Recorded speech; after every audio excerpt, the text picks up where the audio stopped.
On a sunny spring morning in Dallas, Sally Evans was finishing packing her suitcase for a trip to a work conference. Her husband Mark kissed her goodbye before leaving for the airport, unaware of his wife's impending affair. At one of the conferences, Sally met David Walsh, a handsome client from Austin. There was an instant attraction between them, which was fueled by wine and whiskey. After a few hours of flirting, David invited Sally to his hotel room. Although Sally knew it was wrong, she couldn't resist the temptation and excitement of a new romance. This first night together proved to be exciting for Sally. David made her feel desirable and carefree feelings that had long since disappeared in her stale marriage. For the rest of the conference, Sally made excuses to sneak away from her coworkers to meet David. She had never considered herself a woman capable of infidelity, but David had awakened the recklessness in her. On the last night, David confessed his love to Sally and begged her to leave Mark.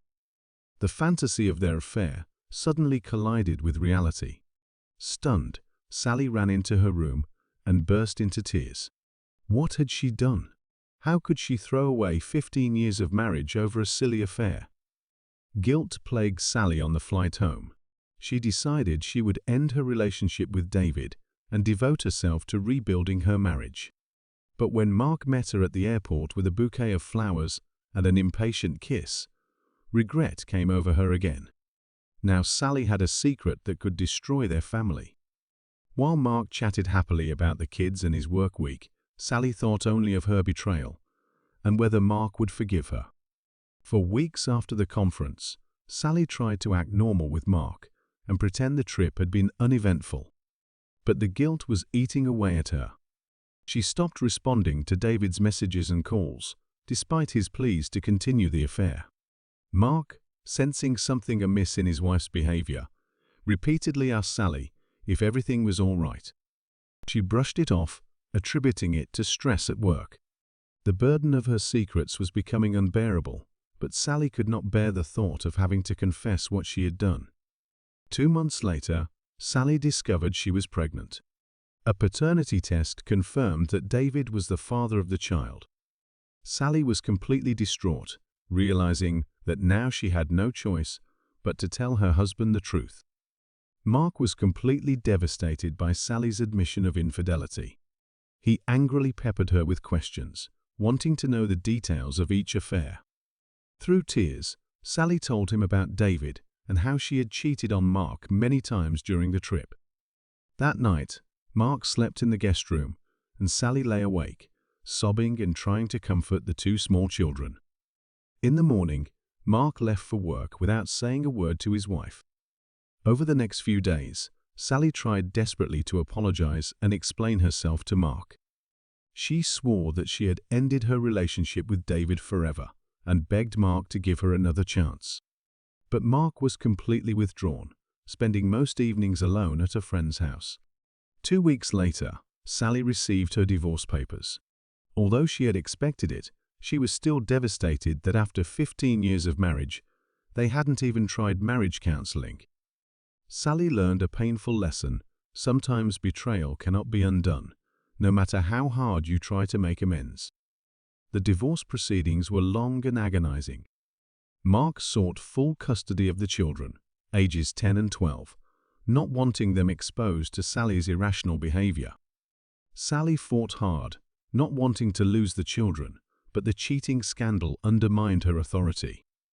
Eventually, Mark was awarded primary custody. Sally was devastated and took the loss of her family hard.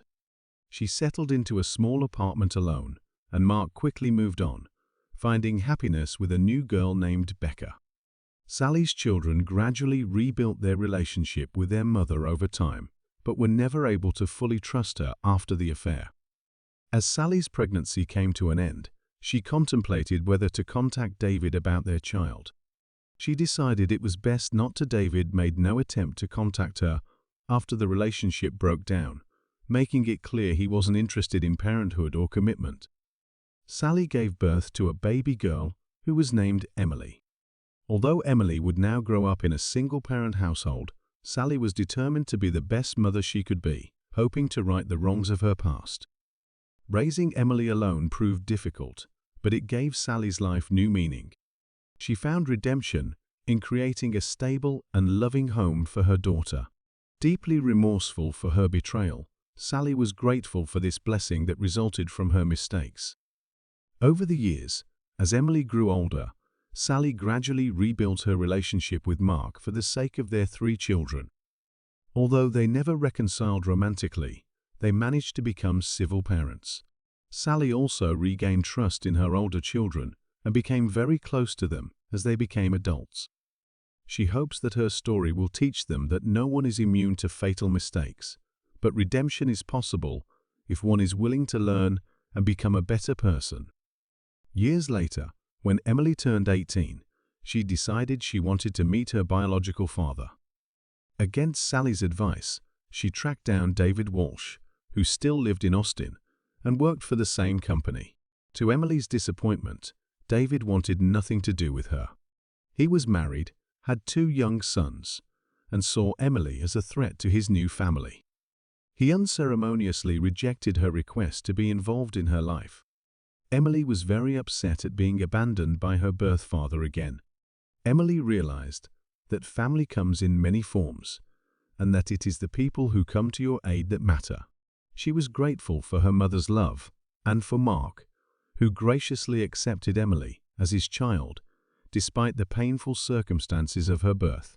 Getting to know David made Emily more sympathetic to her mother's long-standing mistake. As she became an adult, she was able to better understand how these things happen in life, and that her mother was so much more than her worst moment. She expressed her forgiveness and gratitude to Sally for raising her as a single mom. Sally was touched and proud of the woman her daughter had become. Even though the infidelity had destroyed the family, goodness had won out in the end. The deep remorse she felt over her infidelity turned into wisdom that she was able to pass on to her children to keep them from similar heartaches. Sally found peace in the knowledge that redemption was possible and that love could heal wounds over time.